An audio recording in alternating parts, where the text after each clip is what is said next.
If you're feeling uninspired, if you're feeling creatively blocked, 3 simple rituals that'll change everything. Creativity isn't something we have to wait for.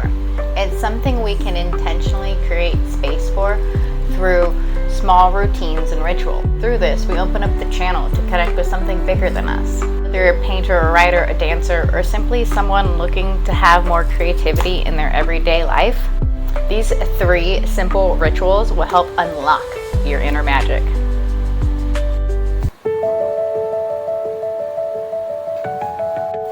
Ritual number 1, my morning activation. What is this all about? The way we start our morning sets the tone for everything. When I wake up, I stay in my own energy. I don't grab my phone, I don't scroll. I move straight into my morning activation. When we first wake up in the morning, our brain waves are in this magical state called theta.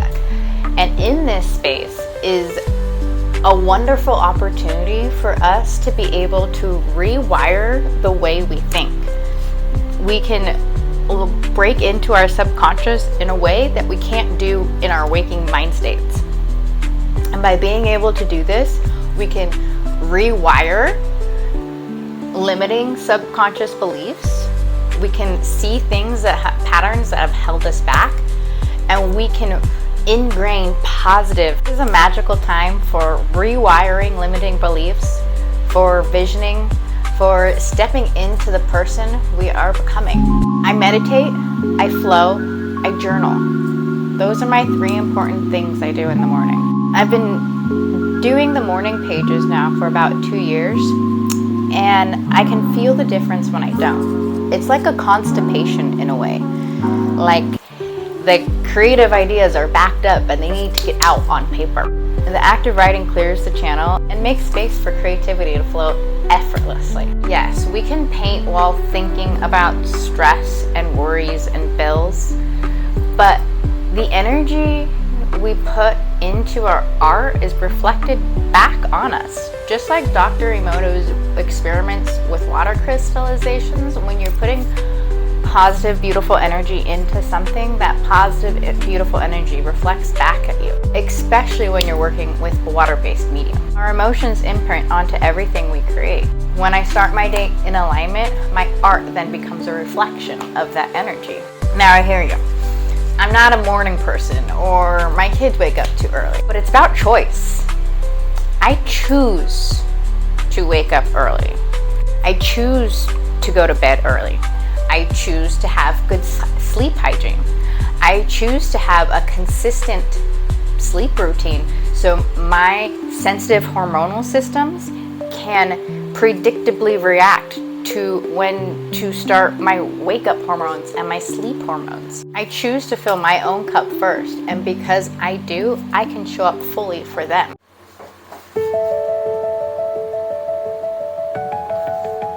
Ritual number 2. Before I start painting, I always go through a bit of a ritual to prepare my space. Witches were said to have brooms not so that they could fly, but they were actually intended to clear their energy space before they were casting spells. In a way, you could say I do the same before I create my art. I clean up the space, I set my intentions, I clear the energy. I want fresh, vibrant energy to create from. This isn't just about the physical space. This is about shifting the internal space as well. Being fully present in the moment and in the studio, and not external or distracted by the monkey mind and the things that want to pull us away from being present in our art. Music plays a huge part in this ritual of setting up my space. Sound is vibration, and vibration is healing and can open up our chakras and our energy centers in wonderful ways. I choose music that resonates. I choose music that resonates with what I want to create. I choose music with positive intentions and positive vibrations. Songs with positive tones waken up something inside of me. Words are like little spells. It's called spelling for a reason. I want to cast out there what I want to become. Words are like little spells, and the ones we listen to matter. And then there's movement. creativity isn't just in our hands, it's in our bodies too. We have this energy center in our womb area, the sacral area. Women, we have a womb here because this is where we can create life. This is where creative energy comes into our bodies. And if we can wake up this space for movement and dance, oh yeah, it's on, baby.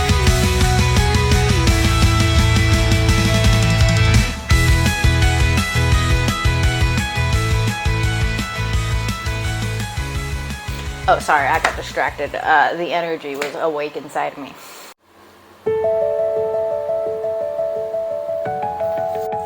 Closing the creative loop, staying inspired long term. So, ritual number 3. I feel like this one's really important for creatives to prevent burnout. Because it's just as easy to get burnt out in this role as it is a nursing role. Anytime you do anything repetitively and you're not seeing the positive results from it afterwards, it breaks you down little by little. And so my third ritual is to sit back and to admire what we've created. This is something I learned from my aunt, who learned it from my grandmother. The importance of sitting back and admiring what you've created. I never used to do this. Growing up, it was always a rush to the next thing. No time to pause. Now I stop. I step back. I look. I appreciate. I appreciate the magic that comes out of my hands. I appreciate the magic I've created. Reflection allows us to grow, not just as artists, but as human beings. When we can step back and look at who we were at the start and who we've become through the process, through the crunchy bits, through the pressure points that force us to grow to the next level. That if we were to give up, we would never see the finish line. But by pushing through and going through that pressure, we get to our finish line. Through that pressure is where diamonds are created. And without moving through that friction, you don't get to see the finish line. Reflection allows us to grow, not just as artists, but as humans. When I first started painting, I used a habit tracker. And this habit tracker allowed me to consistently see the progress I was making. Now these habits are deeply ingrained. They're second nature to me. I do them without even thinking, almost to not benefit. Realized I wanted to share with you a funny little moment of the power of habit and how powerful it can really be. So today I'm working on starting some YouTube content, and I'm getting my studio space ready and doing the things that I normally do, and I went and grabbed my water to start painting because that's my habit, even though that's not what I'm doing right now. Power of habit. Now these habits are ingrained. While I was building them, that visual accountability was everything. I'll link the free habit tracker below so you can use it too. Small habits create massive shifts. Creativity is a choice. The more you nurture it, the more it grows.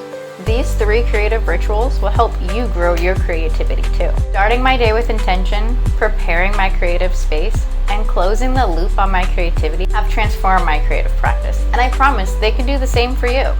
Tell me, what's one creative ritual that helps you tap into your magic?